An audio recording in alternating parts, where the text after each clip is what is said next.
Comrade, you are listening to WHIV-LP New Orleans 102.3. This is your weekly Good Morning Comrade. Jeff and Robert here on the program with you, celebrating 6 years. This is it. I think this is like the one where we get the closest to the 6-year anniversary. I'm not exactly. We were like the end of May.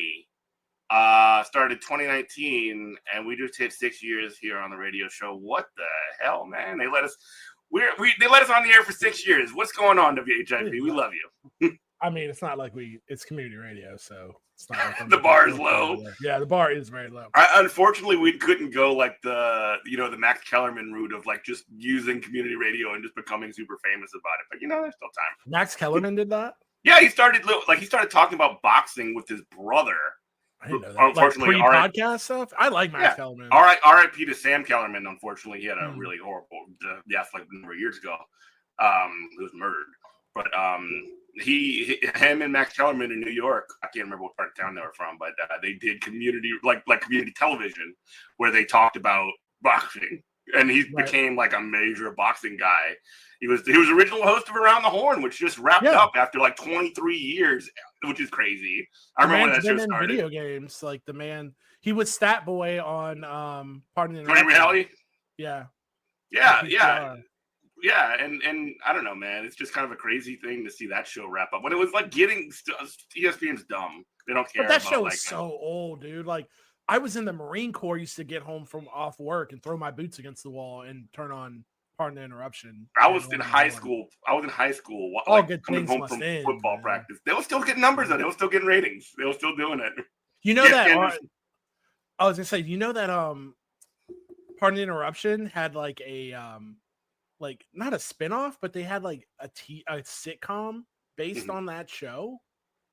It starred not Kareem Abdul-Jabbar, but that's Kareem Abdul-Jabbar.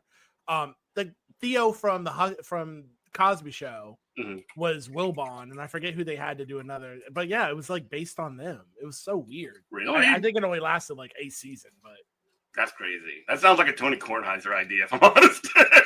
yeah, no, for sure. He's probably like brought in as the executive producer or something. Well, speaking of sports radio guys, not pure sports radio, but they've definitely dabbled in it when they cover for like Jim Rome and stuff. I met the Sklar brothers. What? They're real cool. Yeah, we have a small comedy club out here that I can tell you about, but I can't do ads. But I'm just going to tell you that it exists because we are in community radio. It's called Sports Drink. Oh yeah. I see their stuff all the time. I go there. I will not tell you if it's good or bad because I can't, because it's community radio, and also they don't pay me for a plug. I will say that some friends of the show, some people who have appeared on this program, do shows that do comedy at Sports Drink. I would say that also the Sports Drink guy, I don't know his name. He's very tall, but if he wanted to pay us enough money to have like FU money that we could just burn the show for one ad read, I would totally do it. I can be bought. I do have a price tag. But yeah, I met the Sklar brothers. They did I feel like that guy is super connected. Like, I don't want to touch the sun, and I don't need to know everybody's business, but the guy who owns that is a weirdly interesting dude, because I'm like, how do you get all these I mean, it is New Orleans, but he's definitely connected with comedy, because they'll have people that place sits 30 people maybe. And he'll have big name comics come in all the time. And I'm like, are they just trying out material? What's the deal? But the Sklar brothers were cool. Whenever I meet somebody I like, I kind of have a thing that I do where I make up a scenario like what I'm gonna say to him real pithy, and then like in the the exchange, so on my own, so that way I don't think I'm like a parasocial weirdo. Yeah, which I definitely am a parasocial weirdo. Don't worry, they think it too. Don't worry. They think but I told him, I was like, hey, when I got out of the Marine Corps, like the only things that this is a true story though. I was like, the only thing that kept me going were three things. It was adult from losing my mind, marijuana, Adult Swim, showing 4 hours, but there were only like 2 hours to the same block of like Aqua Teen, Force and that, and Cheap Seats on ESPN. Cheap Seats was good. I held it together. They were also like did like kind of sideline commentary on BattleBots, on the original BattleBots. Oh, really? Yeah, I don't remember that. Yeah, there was Randy and Jason Spar were in there. They were pretty good. It must have been. I mean, they're awesome. No, they're like it was very Thunderdome to me. Like you just take these machines and destroy them. It's just like. But I think it didn't do what people wanted it to do. No, we wanted like robot jocks. Yeah, we wanted like mechs, and like there were just, and then once the meta, it reminded me of old UFC to where like once the meta was found out of just like. Okay, you just build a wedge that's got a launcher on it. Exactly. And then everything got samey and boring. It's like that. Yeah, that's the meta. Once the meta got exploited, it's just like, okay, two pizza wedges just running at each other at 5 miles an hour. It's like, this is stupid. Then you gotta say it's like old MMA. You got to change the rules. You need to have like, instead of weight classes, you need to have like type classes. So like you need to have bipedals. You need to have. I was gonna say that. Yeah, you need to change it up a bit. Or if it's going to be like, if you're going to have a machine, it's got to be X tall. You know what I mean? So that they can punch each other out real good. And then also, bonus points if when it gets punched in the face, head rises up on a little, little thing. That'd be cool. Have you seen the Japanese robot wrestling? No, I've not seen this. Little robots are like maybe 2 feet tall, maybe not a foot. And they like come out through a little entrance, through a little like gorilla position, like little like curtain, and then they get in the ring, and they're like they're remote controlled or whatever, and like guys call the matches. It's like look up that Japanese robot wrestling. It's actually it's pretty entertaining. It's actual robots. Yeah, it's like they're like little guys that you would get like I don't know, you'd make like Lego Mindstorms or whatever. Yeah, little stuff like that, or like those like when Aibo was a thing, and then toy companies started making like knockoffs of the the bipedal robot Aibo, like think like that, but just small. But it's actually it's funny, it's entertaining, it's cool how I love dumb. So last night I got super stoned with the wife. We watched the trades. We watched it. We've watched it before, the trades games, and it was like the plumbing world championship. Oh, nice. It was so good. They had an hour and a half to install a sink, to run it to a hot water heater, and do something else. I don't know. That's pretty awesome. I used to really love the lumberjack games when they would just be like sawing wood, or they'd be people come out to that. It's crazy. They'd be just people okay. First off, you have to chop into the thing. You put a board in it. You climb on top of the board, and you chop again, and put another board in it, and you climb on top of that, and you just like hack a log in half, and you win. That's super dope. Well, honestly, it feels like a wasted, to. We are a politics podcast, but to keep it on politics, like those trade games seem like a wasted opportunity. Like those things should be. I think they are sponsored by unions, but like the DSA should be there. Oh like, like that kind of stuff. Like like these things should be like. If for no other reason, then it's cool. Like the big knock that people have on groups like DSA is they're a bunch of wimps. And like one way you can, and I'm not even saying it's true or not. I mean whatever, but like one way you can knock some of that rust off, like kind of like dispel some of that, is if you're just like, you know what we're going to sponsor, you know what we're going to be present at and have a visible appearance at, is this thing where you have chainsaws and axes. Where like labor is being celebrated. Yeah. Like you're celebrating labor. Like this was a thing, if you could bring Karl Marx, they'd be like, your society is trash and about to collapse, but there's a small section where like you celebrate labor. Like, this is amazing. Like, I would have never thought that he'd be like, I would have never thought this would be possible on Earth. He's like, this is great.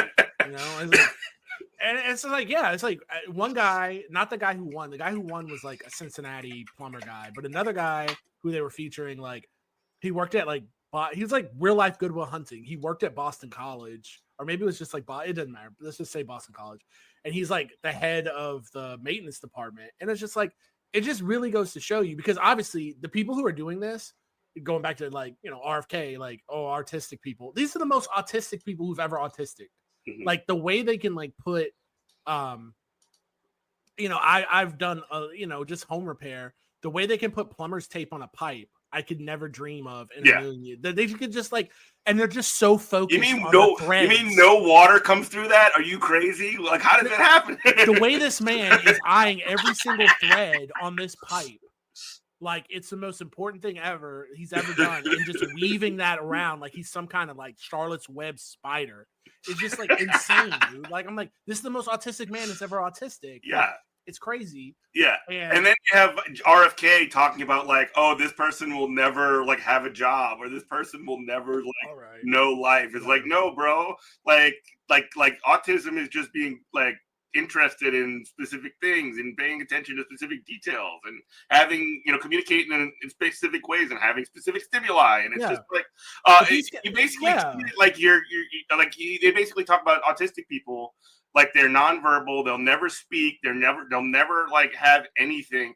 He said they'll never pay taxes, by the way. He was like, they'll never play baseball. Yeah, you mean the sport where people the most autistic sport of all time. Crazy rituals. The guy has to like go around the mound 30 times, like it's the Kabbalah in Mecca before he can throw a pitch. You mean where the where how you get ahead is like a scout, you have to have meticulous like mental math knowledge of like every single AA player within like a 400-mile radius. You mean those people aren't artistic? Come on, man. It's crazy. And then like going back to this guy works at Boston College, and is this crazy? This goes to show like IQ tests, intelligence quotients tests are meaningless. They're racist too. I'm like, go find me the smartest person that you can find, professor, student in Boston College. I guarantee you, go get him from the engineering department. This guy couldn't do this guy's job. They can't change a toilet one day. You know what I mean? Like, so you've got these people, these X-Men with special brains running around, literally building civilization out of nothing. And if they all just went away and became normal, like our society would collapse in 30 days. It's come on, man. Yeah, but labor needs to be celebrated. Like, and I just thought that was super cool. And it was nice to like sit there and watch fireworks go off for plumbers while I'm drinking a THC seltzer. Well, and again, it speaks to, and I say this stuff all the time. I can't believe you don't just like groan every time I do, but like that difference in sort of like mental sort of outlook and perspective and whatever, like that is another testament to how diverse the working class is.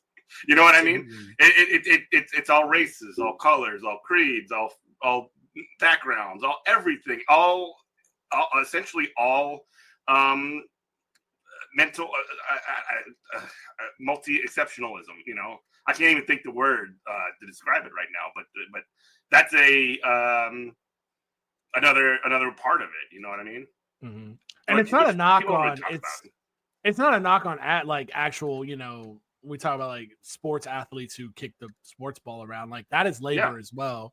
And we really need to put to bed and you will hear it from sports fans every now and then, but like non-sports fans will be like, well, I don't understand why. I don't know who plays for the Saints anymore. I don't know why Joe Blow for the Saints, Alvin Kamara, I don't know why he got to make all that money to play a game. They should really pay teachers. And I'm like, how much the owner makes? Exactly. That's I'm like, it's not like Gail Benson is sitting there like be like, well, I gotta eat cat food this month because Alvin Kamara, I gotta restructure his No, it doesn't matter.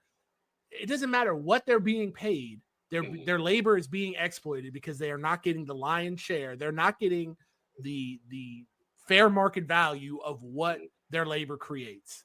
And if you're complaining about schools and you're complaining about like the funding of roads and all this other stuff, I agree with you.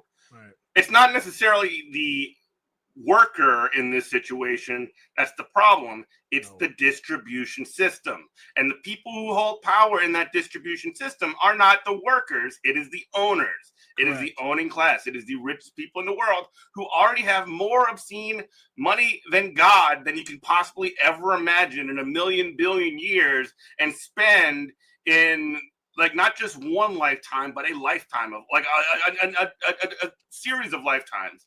I mean, I'm just sort of like my brain automatically goes to the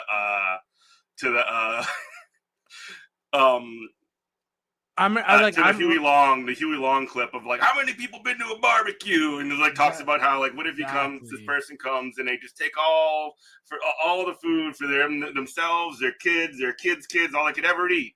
Maybe you got to tell them to give some of that back. You know what I mean? Like, come on, it's like that, and that's not even a power redistribution. That's just a distribution of resources question. I'm reminded of the great. I don't know how it got passed over for Best Picture of the Oscars. Movie Hustlers, about the women who worked at Scores in New York and they scammed. They drugged and scammed dudes out of money. Well, anyway, there's this part in it where Cardi B is yelling at the door guy, and she's just like, Joe, everyone here has a job. What do you do, Joe? What is your job? Please tell me now. And it's like, yeah, what does, and I don't mean to like dump on Gail Benson. Like there's plenty of good reasons to dump on Gail Benson, but that's a whole nother topic of like, oh, I hate that. That's a whole nother thing. But I'm just using her because I'm in New Orleans right now. You just don't want to see a girl boss thrive. That's so we'll have to have a thing because it hates. What's going to happen with that organization is it's already happening. She's getting glass cliffed, and she has done dirt. She's done dirt by like covering for pedophiles in the Catholic Church, but she's going to get glass cliffed, and everybody's going to say, see, that's why you, but it's never look at the men who are in these positions over here. Same thing with, with the mayor here in this city, to where it's like, she hasn't done anything crazier than in New Orleans than like every other mayor. Yeah. But now when it sucks to say, when you're the first Black female mayor, you better be perfect. And she is not. She definitely ain't perfect, but I mean, that's what you're saying. Yeah, but back to what I was saying, it's like, it's like, well, what does Gail Benson do? What do you do, Gail? Like, what does Mike Brown over the Cincinnati Bengals? What do you do? You don't even sign checks. You pay somebody to do that for you. So if we're saying, hire the guy, you hire the general manager who actually runs your team. Oh, if you have a GM, the Bengals do not have a GM because the owner is cheap, and that's why the Bengals will never win until he dies. Yeah. But or you could be like Jerry Jones and just like run the team into the ground yourself. There you go. Well, he did that. That's what I guess he did do a thing. It did take effort to do that. He's proving that like billionaires are not capable or equipped to do something that even another patrician can do. I'm sorry. Go ahead. No, you're good. But my point is that these are people who are parasites. Marx would call them parasites. They are just not. They're not forming a function. And it's okay to have. I think the best owner in sports is Mark Cuban when he owned the Mavs, because he treated the Mavs, even though he was still exploiting labor. Still a parasite. The least worst parasite. He treated, and I don't like Mark Cuban, but he treated the Mavericks like they were gladiators. He made sure they were taken care of, had the best locker room, the best facilities in the NBA. It was a great team too. Guys. Yeah. So it's like, I've always joked with guys who are not. I'm a dirt defender to the end. Steve Nash joke. Guys that aren't even like hardcore Trump guys that I knew in Ohio, and we would always joke about like how bad the Bengals are. We would say like, look, if I owned a professional sports team, I would treat it like I would treat my sports car, Maserati. I would have my meetings would go like this. Look, keep me like, can you put a winning product on the field? That's a number one. 2, keep me in the black a little. And if you can't do that, keep me in the red just a little bit. Other than that, like, I'm trying to make money. trying to make this is a toy. This is not a thing. This is not like an industry where we like create widgets and make people's lives better. That makes me think of Tony Khan, honestly, like as well for the AEW. Just like he lets them wrestlers do whatever the hell they want out there, and they do all kinds of crazy stuff, and it's not necessarily good for everybody. But you could tell that the people. Problem with that is though, it's the no GM thing, just like the Bengals. Like you can't see with those kind of guys who are used to being hurt people. So when you have pro wrestlers who are again laborers who are used to being from day one being messed over, well, when they get in a spot, they're gonna be like, I'm gonna hold on my spot as hard as long as possible, and then I'm gonna mess people over. So if they're looking at Tony Khan as just like a money mark. Which he absolutely is. He absolutely is. That's why you need a GM. That's why you need a guy. You need a wrestling guy who's gonna run the promotion, and you can just like hang out. Yeah. So that's a whole different. On our political show, I guess we should talk a little bit about politics. And what is more exciting right now than this? Okay. So, and I know that the Democratic Party in this country just cannot seem to connect with the American male, the American man. Mm-hmm. American males. That's a deep cut. Nobody listens to buddy. For that. Nobody. Deep cut. But now, thank God for this. They are spending millions of dollars to learn how to speak to, quote, American men, this is according to The Independent, and win back the working class. Party leaders are holding up in a luxury hotel on a strategy codenamed SAM, or Speaking with American Men, a strategic plan to try and convince working class to vote their way again. So, Democrats have been blown millions of dollars on efforts to appeal to American men who have turned to President Donald Trump. And that's also like kind of a BS narrative. Like I don't know. Like I think it's more apathy than turning to Trump. Yeah, white like specifically white men in this country have always sort of like leaned Republican a little bit, sort of in preponderance. So like the idea that Trump is special in this is kind of weird. But anyway, they've turned to Donald Trump in droves on Election Day in hopes of winning back the working class, according to a report. Democrats have spent $20 million on their efforts, with donors and strategists holding up in luxury hotel rooms, brainstorming how to convince working class men to the party, according to New York Times report. The plan, codenamed SAM, or Speaking with American Men, the strategic plan, promises to use the funds to, quote, study the syntax, language, and content that gains attention and virality in these spaces, according to the report. So I mean, again, do you remember 2016? I sure do. What was the narrative that was the case then? Anybody who was like, even if you weren't a dude and you supported Bernie Sanders, you were a Bernie bro. You were just like the worst, most sexist, racist person that could possibly be. And that was coming from the Democratic Party brass, and now it's just like, oopsie doopsie, why do all these dudes hate us now? It's just, it sounds like to me, it's just like the Democratic Party will do anything except for the people's business. They really will. They're like a child that will like make up any excuse of why they can't like clean their room. They're effort like, also, well, doesn't the dog need to go out? Like they'll do anything. And it convinces me every day, like the 3 times a day where I get a text message on my phone from God knows who. I've never typed stop more times in my life than I have after Trump won. Like, no, dude! I love those messages. No, I love those messages not because like I'm responsible to them, but I am just deadly curious as to what they think an effective cold text is.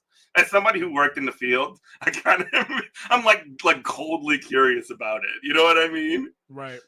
The effort also recommends that Democrats buy advertisements in video games, among other things.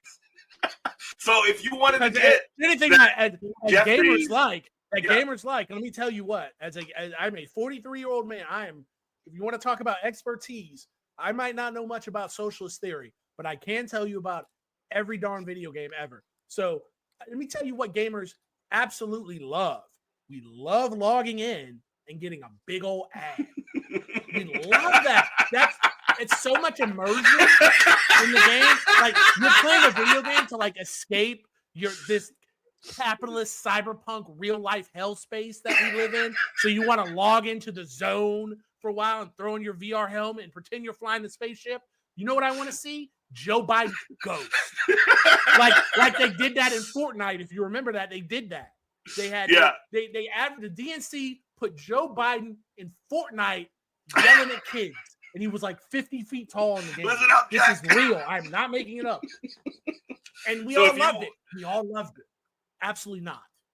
If you want that Hakeem Jeffries Fortnite skin, baby, you can have it right now. Did you see? I don't know, like he's like going crazy mode with the Knicks lately. Like he's wearing his Knicks jersey. Like this is why the Knicks need to win, and I'm a great New Yorker. Like doing that whole thing. It's so like empty, you know. Like series is washed. That was washed on game one. You think that think the Knicks are cooked? Oh yeah, they were cooked. They were cooked when Halliburton another 3-pointers hit the towers.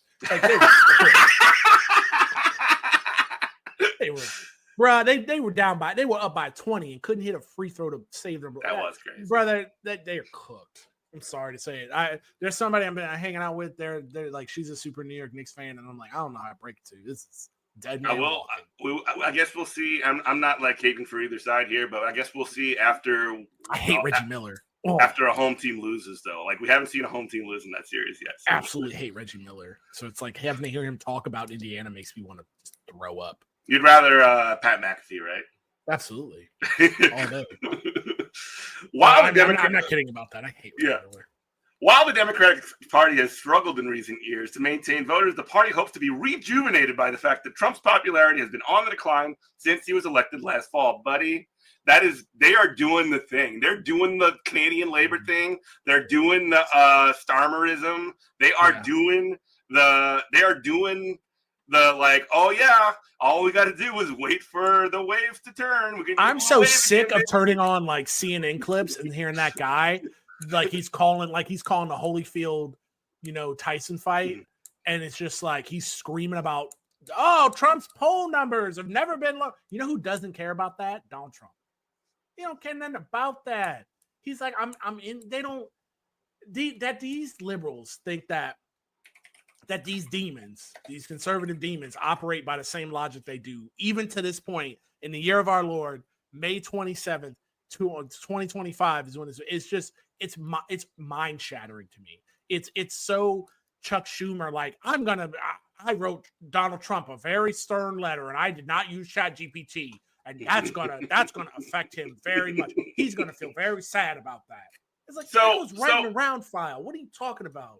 Well, not even just that. Like even on those terms, like they talk about a poll later on in the article about how 40% of people either strongly or somewhat approve of Trump's overall handling of the presidency, while 50% disapprove. So 40% approve of Trump. Let me go to YouGov right now, one of the polling things, and see what the Democrats are polling at. Guess what the Democrats are polling at right now? 37%. So like, open up, baby. And so it doesn't even matter though. Even on the terms, if you even stipulate that these terms are legitimate, that the Democrats are like, oh yeah, we just need to wait for the bounce back in the poll. Look at how low Trump is polling. Guess who's polling even lower? The friggin' Democrats are. It's like, and of course that's the case, because what do they not ever do? One, they don't even fight. They don't even like even if they were fighting for neoliberalism or whatever, if they were fighting for something bad, at least like if you're stepping into it and throwing some punches, like people might get behind you.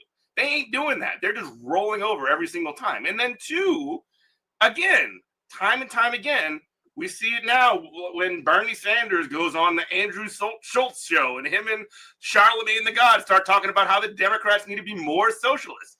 These policies, even if they're not like polling at like 80%, which some of them are, Medicare for All was polling at like 60, 70%, like back in the day. I'm not exactly sure what it's at now.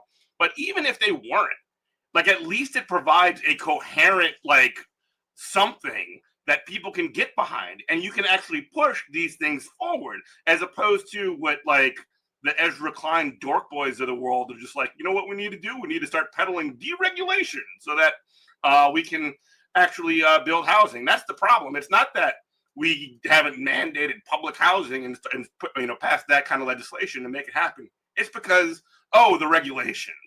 which is like a right-wing argument. That is a libertarian right-wing argument. It's so ridiculous. But I can say this, and like I can speak for myself, but I think I'm a very important self. But I think like my thought process is somebody who's locked into like we do a podcast for 5 years now, 6 years, whatever. 6 years. This is my entertainment. Like this every day when I turn on YouTube to see like, you know, what political commentators are saying in the world, like that's my Super Bowl, that's my around the horn, that's my first take on ESPN, right? And it's just like, brother, what me and like neolibs have in common right now is like we are both sick and tired of seeing Bernie Sanders. Like I completely am. And where I'm going with that is, look, man, like, and I know you don't, please, people who are listening to this, if you are politically active and you're doing agitation, you're doing agitprop on your own, however you're doing it, and you are knocking doors for your preferred candidate, and you're trying to, like, please don't stop doing that. Don't listen to me. But what I'm trying to tell you is, I don't have, like, okay, what do you want me to get excited about? You want me to get excited about AOC? She's been co-opted. You want me to get excited about Bernie? Bernie's out here denying a genocide's taking place. Okay, the last person we had a huge push behind was John Fetterman. Okay, like, oh, you want me to get excited about Zohan creeping up on Andrew Cuomo? Great. If he ever even sniffs within 10% of Cuomo, they will crush him. The DNC will crush him like they did India Walton in Buffalo.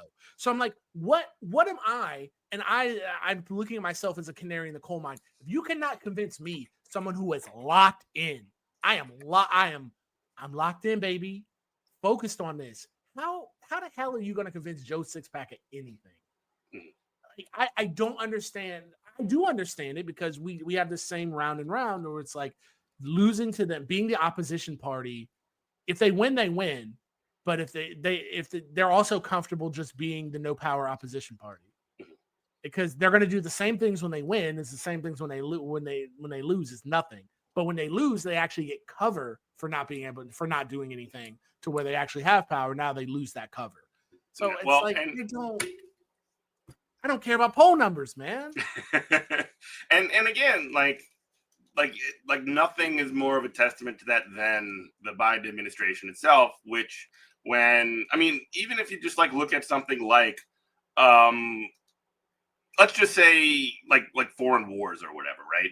And you just see that the way that they've handled the Democrats, the way that they handled Gaza and the way that they've handled Israel in the light of that. And when they, when they complain about like the Bush administration, like starting wars in Iraq and Afghanistan, when you get Israel doing an absolute no questions asked genocide, and then also doing the ethnic cleansing that goes along with that, including building up like fake aid organizations that would distribute quote unquote aid while also just like parsing out different parts of the population into different parts of the area. It's just like, this is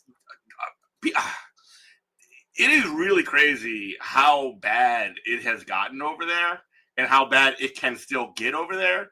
And like the Democrats, the quote unquote, like the quote unquote, and obviously they're not a left party by any stretch, but like the more left of these two parties is just like they're not only just like tolerating it, they are the primary instigators of this. Like if you even see, like Trump can understand when a political liability to him is happening. And then when that starts happening, he's like, hey, will you knock it off? Like you're messing my stuff up. And like Joe Biden was decided, you know what we need to do? We need to tank an entire election because we need to make sure that these Palestinian children get bombed. You listen to WHIV LP New Orleans 102.3. It's a Good Morning, Comrade. Democrats are just like interested in this. Like they are the true believers. Like Trump is a charlatan. Trump is an opportunist. And go back to Biden real quick. And let's don't forget, like cynically, I can understand a Fetterman. I can understand all these other bums who are getting money from AIPAC because at least you're getting paid for it. Going back, like AIPAC hates. No, he's doing it for the love of the game, baby. AIPAC hates Bernie. He gets nothing for this. But Joe Biden, the poorest senator in like American history, and it's like it's insulting. Like you're from Delaware. You're supposed to be if you're going to destroy the bankruptcy like laws in this country so poor people can't file bankruptcy. Good God, at least get some money from a bank. Get the bag, bro. Come on, what man. What is wrong with you? What are you doing? You can't even be like corrupt. I mean, you sure the cancer's not in your brain? Like what? Bro. What is wrong with you, man? That was like, it's really funny when that like Joe Biden cancer report came out, because like you knew something was up already. Like every single person already did, and the lengths to which the Democrats went to cover, like the Biden people specifically went to cover that up, and then also kind of in a parallel way, the way to which these political operatives with Fetterman went to cover that stuff up. It's just like, man, why would you believe anything about anybody's health at all when it comes to these kinds of things? Like the cognition, they're nothing. You know what I mean? I would say this too, and I don't know how. When I think of like right-wing scandals, when I think about stuff like Iran-Contra affair, COINTELPRO, like again going back to like why didn't Joe Biden get the bag? Like I could at least I try to put myself in the mindset of just like evil and cynical people and be like, okay, like I understand like bad choices can be logical. Like anybody with any brain, any, social worker, philosopher, anybody can be like, look, your logic can be bad, but it's still logical. Mm-hmm. So where like I can understand, like I said, Iran-Contra, I can understand like all this evil stuff the Republicans have done because it's been to serve something. Mm-hmm. And like Democratic Party does all this evil, like they do all this evil, like covering for Joe Biden, covering for John Fetterman for absolutely no reason. So the only reason I can think of is just to have your lanyard on at the convention so you can get a free Miller Lite at the open bar. That's like, what it is.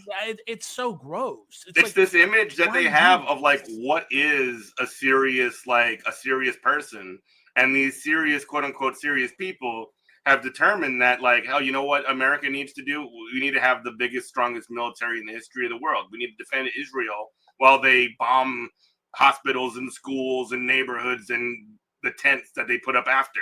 We need to make sure like that's what we determine is what is serious. We need to make sure that we never miss a check on that. We need to make sure, and look, we need to make sure that and I'm not really getting into the Ukraine politics other than like just basically push for the conditions that create a Vladimir Putin, to create somebody who's going to just start snapping up some of the smaller places in the region by pushing the NATO deal all the way up until their border, until they're right there up their butt. You know what I mean? It's just like one of those sorts of things where you have this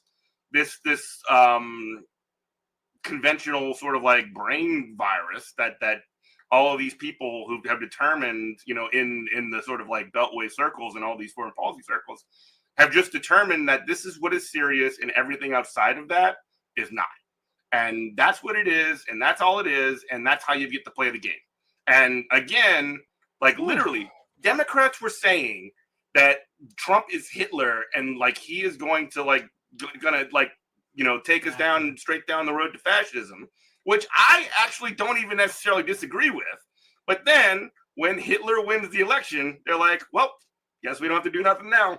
Just roll in it. Let it come on down. Come on down. No, 100%. 100%. No, 100%. And like somebody smarter than me said, it's like, oh, when Trump lost the election, like, what did they do? Like, you might not agree with it. You might be crazy. And Jan 6 is like insurrection, like can't be blah, blah, blah, can't be tolerated. Yeah, all that could be accurate. But did he just go, well, nothing I can do? He's like, well, let's crank up the lie machine. Let's go. But Democrats, like I said, they rather reign in hell than serve in heaven. They just go, well, there's no. All of a sudden, it's the parliamentarian, and we can't do anything. It's like, what is going on? I think of like the most evil lie. I'm gonna triple down on my statement and be like, the most evil lie in our lifetimes. Like, Iran-Contra, but I would say like WMDs. Like we killed a million Iraqis. You're spoiled for choice in this situation. Yeah, you're spoiled for choice. Yeah. But like, okay, so we got, it was to get rid of a guy who was, our client, our puppet in a client state because he didn't have any more use. So we're gonna lie about weapons of mass destruction in Iraq, and also we want to colonize the Middle East. Like, all that's evil, all that's despicable. Everybody who's in that room who signed off on that should everybody who every media person who carried water for that should all burn in hell. And, you know, after the big crunch and the universe is destroyed, it should reform together, and then it should burn in hell again for a whole nother for eternity part 2. But saying all that, I understand it. I get it. The Democratic Party, I don't understand them at all. The things that they lie about, the things that they cover for, Israel for number one. What is this arrangement? What is it getting us? Why? There's a whole world of client states in that region that you could just pick one and we could just move on. At least the Republican Party had enough, I don't know what to even say, had enough instinct to be like, this guy Saddam Hussein no longer serves our purpose of keeping Iran in check, so we're going to kill him. We're going to go in and we're going to kill him. Okay, great. Again, evil, but I understand it. It was never, the Republican Party was like, well, we're just going to let Saddam Hussein. At least that's politics. At least they're doing politics. Let Saddam Hussein lead us around by the nose and just murder all the Kurds, and we're not going to do anything about it. And we're just going to say, well, the Kurds had to go. Well, what does Saddam Hussein in Iraq do for us? Nothing really that Kuwait or any other Syria, any other surrounding country could do us. But for some reason, we're locked into a death spiral with this guy. Mm-hmm. And it's like, but the Democratic Party's like, well, Netanyahu's our guy. That's our guy. For some odd reason, that's our guy who every opportunity that he gets, he wastes our money, puts his hand back out for more money, and then after we give him more money, he kicks us in the groin. Fantastic. What a great arrangement as the world's top superpower that we have. Isn't America great? Aren't you proud to be an American when you're getting getting led around by the short and curlies by your colony? Isn't that cool? Isn't that making America number one again, MAGA? On. And again, like, they're doing this in the sort of like they're basically creating death, destruction, chaos, and they're using anti-Semitism as a way to tamp down on the sort of like dissent. The idea of anti-Semitism, which, by the way, like, opens up a huge lane for these Nazis, these fascists, these Candace Owens to come in and be like, oh, I'm against genocide, and the reason that the genocide is happening is because of Jewish people. And it's just like, no, you're doing the racism, the anti-Semitism too. You're just stepping into this vacuum that these insane warmongers have opened up. And it is a conscious choice that they're doing that because they would rather deal with the racist and the fascist than deal with anybody serious. That's why you don't see Candace Owens getting detained at the border when she comes back from her trips abroad, or you don't see her getting banned on Twitch or whatever for whatever, because they are a part of the program. They are an intended consequence. What they're doing is something that they know that they can either control or marginalize, and the space that it takes up you could essentially lump in any other critics of the genocide that has taken place with them. Oh, Hassan Piker is talking about how he's against the genocide, and he's talking about how Israel just bombed another city or whatever. He's just like Candace Owens. Boom. That's simple. Well, here's the thing about that, though. I think the thing I'll push back on that you're missing is that the actual anti-Semitism, and Netanyahu said this in where he thought he wasn't being recorded when he was talking about Hamas. He said that we control how high the fires go, which means I fund Hamas. I give them money. We control this. And so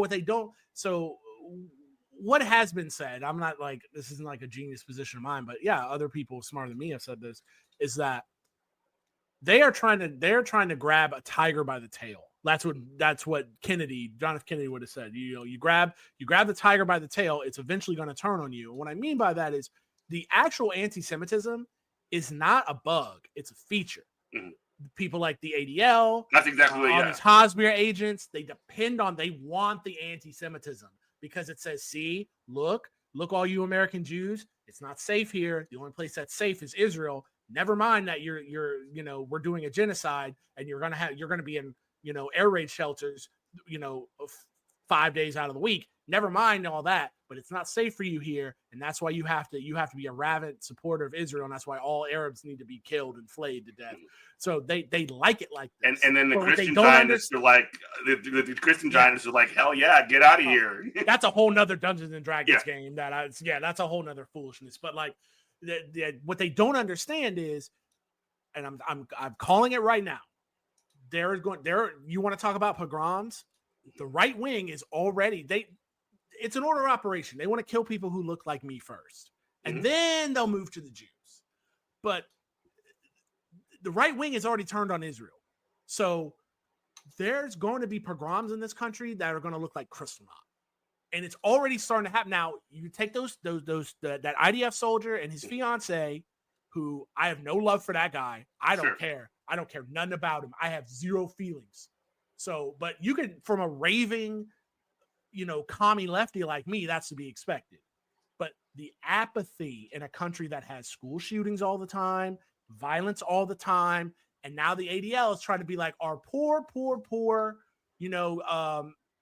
Zionists who got murdered in Washington, D.C. outside the consulate or whatever, and it's crickets. This is not turning out this is the first kind of sign. This is not turning out the way they thought it would, to where people collectively, for either A, they're like me and they're like, buddy, I just watched children burn to death in a tent, and this guy was an IDF troop. I could care less. I made this is WHIV, so I'm not gonna say no more than that. I personally could care less about that. And then so you've got people like me, and then on the other side, you got people who are actually anti-Semitic and actually hate Jewish people and actually want them to get killed. And they're just like, great. Fans, even though that guy wasn't Jewish, but they're like, oh, you rode with that? You were in the same car with that? Great. Don't care. And so who's left?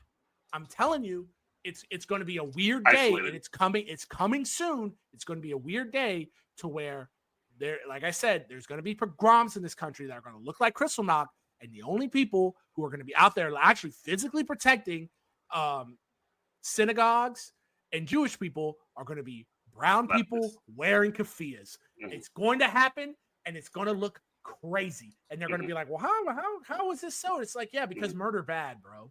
Like, we don't like racism. We don't like murder. Like, Jews are not Zionists. Right. Like, you can't this is two different things, and you can up take in a synagogue and burning it down, bro. Those are not Zionists. You can't be doing that. Yeah, and the conflation that constantly happens with Jews and the state of Israel is just like, I mean, again, it erases so many Jewish people that are either anti-Zionist or just don't identify with Israel, or have no opinion on the matter. Like, it's just such a sloppy thing. But like, when you have, a Jonathan Greenblatt, who's the head of the Apartheid Defense League, he'll just basically be like, oh yeah, this is Hassan Piker's fault that we have. That was crazy, bro.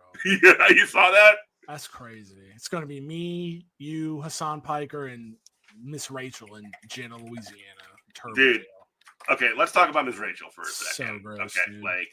So Miss Rachel, who's Miss Rachel, Robert? Well, she's a kids show lady. Like, she does the job of that the government should be doing, of like doing pre-K. Educating children and humanizing children. And she has like a master's degree in like children's education. Yeah. Like that. Like, she's crazy with it. And why are Zionists mad at Miss Rachel, Robert? Because she's doing Hamas propaganda, obviously. Like, she's saying, hey, murdering of children is bad. And then also this double amputee girl that we got out of Palestine, we're gonna have her have some fun and be on our little YouTube show. Child who has been bombed, who's been bombed to the point where her family's, I'm not sure what her family situation is, but she lost both of her legs. She's definitely seen people burning alive. Let's make her smile and treat her like a human being, and let's make it so that, like, the people that are actually being killed in mass slaughter actually have a face to them. And then you see all of these other freaks who are like, F you, Miss Rachel, what are you doing? Just like, wow, dude. I've never seen anything like it. Well, I mean, we talked about this a little bit before the show started, and like, yeah, it's amazing because it shows like the inhumanity of Zionism and racism, and why ethnostates shouldn't exist. Because when you can look at a small child and be like, I don't want that small child, I don't want anybody else to know what my favorite Zionist ethnostate genocidal fake country did, because it might make people sad. You've lost your soul at that point. You've lost, you're just no longer a human. I don't know how to, I'm sorry to dehumanize people, because that's like a very, Nazi-esque, move. But like, what do I do with you? What do I do with you when you can look at children burning to death and be like, yeah, that's just, break a few eggs. That's fine. That's fine. When you can just have that opinion, I don't know if you can be around me in civilized society. And this is coming from a person who I am a trash bag human, and like, I'm trying to work on that, and I do not do the correct things all the time, and I hurt people's feelings, and I'm mean, and I'm a dickhead. But like, that you can just ignore that is, I just don't. I can't believe that people like that breathe the same air. So that's my emotional reaction to it. But then when I look at it, and again with the cynical logic, lens of these people who are calling Miss Rachel an agent of Hamas and Palestinian propagandist. Okay, great. Yeah, because she's funded by Big Palestine. Yeah, all the billions of dollars. Yeah. You know what they would spend money on? Not to like relieve the people who have had their houses, hospitals, schools, and camps bombed, but we need to make sure that the billions of dollars that's available for Hamas propaganda goes to this children's show. This one children's teacher who's like literally doing messaging of just like, oh, no child should be bombed. It's not even like she's not even doing like she's not even coming out necessarily, unless I've missed it somewhere, but she's not coming out and saying like free Palestine or anything like this. She's saying these kids shouldn't be bombed to death. She doesn't have to. But here's the thing that we talked about. It's like, cynically, again, I'll put my head inside of evil people. When they're like, oh, she's doing Palestinian propaganda, she's and an agent of Hamas, they are correct. And by what I'm saying is, Miss Rachel showing the humanity of a Palestinian child is more dangerous to the Zionist project than a million Hamas RPGs just tearing holes in Makava tanks. It's way more dangerous for them, because it makes normal people go, what is going on? Like, this girl has no legs. I want to know why. And then they find out why, and they find out this woman's being attacked for being nice to a little girl with no legs. They're like, well, that's not the side I want to be on. Like, that's crazy. And the problem with them is, the problem blocking food and water to children is indefensible. Blocking food and water to children is cruel. Blocking food and water to children against international law and a violation of the Geneva Conventions and the Convention of the Rights of the World. We must stop her. It's like, must stop her. Yeah, that is just like that's the words of a ghoul. That's the words. Yeah, that's somebody who like literally is just like cannot be. You cannot stand for this monstrous Miss Rachel that can't stand the sight of seeing kids starve to death in a completely created and artificial war. But what I told you about, or I told you earlier off the air, is just like these people who, when they've been running the same play for so long, is just like calling everybody, with their hospital, calling everybody anti-Semitic, to where, no matter what their quote unquote air quotes problem is, and their problem is Miss Rachel and bands like Kneecap. Well, if all you have in the toolbox is a hammer, then every problem is a nail. So all they know how to do is hit this woman over the head with saying, oh, you must hate Jewish people because you're loving on this little brown girl with no legs that we did. And it's like, normal people who aren't in that bubble are just not going to see it like that. They're really bad. It's just one more reason why, like, the state of Israel is doomed. Like, their fate, it's just how many people are going to die. How long is it going to take? In the meantime, it's so disgusting. But this is over. Like, their fate is Saigon. Their fate. If they're lucky, they'll be South Africa. But I'm thinking it's going to be more like Saigon. And, and I would love to talk, if we had more motion, I would get like, that Levy guy or any kind of, Hospira agent. And I would say, you know what? My first question would be like this. I'd be like, okay, you've convinced me. Genocide is somehow good. All the Arabs and all the Palestinians in the Gaza Strip and the West Bank need to be slaughtered so it can become all that can be annexed by Israel. Okay, great. What happens the day after? Mm-hmm. Do you think like who's next? Well, it's not even who's next. It's like, do you think like all the people in Egypt across the Rafah border are gonna like stand for that? Mm-hmm. Do you think like every Arab country is that? You think the United States is gonna fight the whole Arab world on your behalf? Wow. Is that what you think? Because we won't. I know we're evil, but we're evil to a point where like we have no loyalty. As soon as our toy doesn't become useful anymore, we will put it down. Well, I guess that's why Israel is expanding operations in Syria as well, right? So that they can, they can essentially stake out more strategic, defensible locations further up. You're going to be a pariah state. No one's going to trade with you. Your whole the thing that I remember 10 years ago, you would jump on YouTube or online ads were like, come visit Israel. That's all gone. There's going to be a brain drain. Like it's going to be, there already is a brain drain in Israel. Kids are already not going on birthright. Who would want to live there? It's embarrassing already for people. I saw a comment online from a guy that's like, yeah, I'm from Israel, but I don't tell people that because it's embarrassing. So I tell people I'm from Palestine. And it's like, dude, it's done. It's over. Like your only way out is to just be like, assess who did all the war crimes. They have to go to the Hague. They have to, do that mandatory, whatever. I think the max sentence you can get is like 25 years and like in the Hague. Like that's what's going to happen to have any kind of semblance of maybe this can be a proper state in the future. But the project of Israel is dead. It is just a world. It's a bull in a china shop with its head cut off, bleeding out, just destroying and wrecking everything. But it will fall. It has to. Like the world, it's already over. We thought, Miss Rachel and Kneecap. If anybody doesn't know who's listening to this, talk about Kneecap, Irish band who they did like an F Israel thing and now at Coachella. Now they're being tried or charged for terrorist acts in the UK. And I'm like, yeah, again, every problem is when all you have is a hammer, every problem is a nail. It's like the appropriate thing would have been for all the governments, including the Israeli one, to just let it go. Don't say anything about it because now you've blown this up. And as we all know, no music artist has never been popular after their government prosecuted them for anything. That's never increased anybody's population. And then we also especially not an Irish one.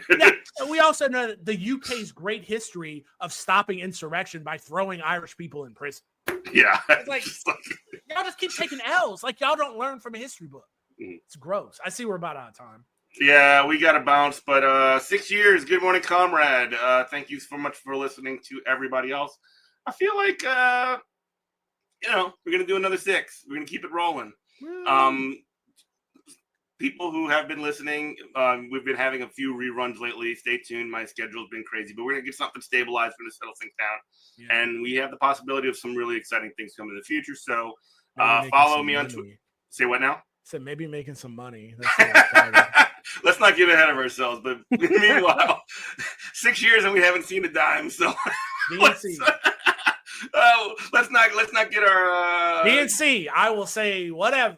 Except I won't carry water for genocide, but that's my line. No, make it right. I'm your guy. I'm your. Well, we already made the appeal to China, so like I'm free agent out here.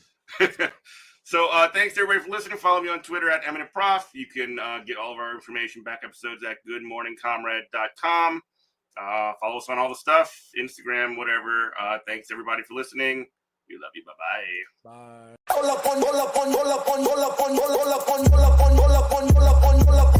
Bye.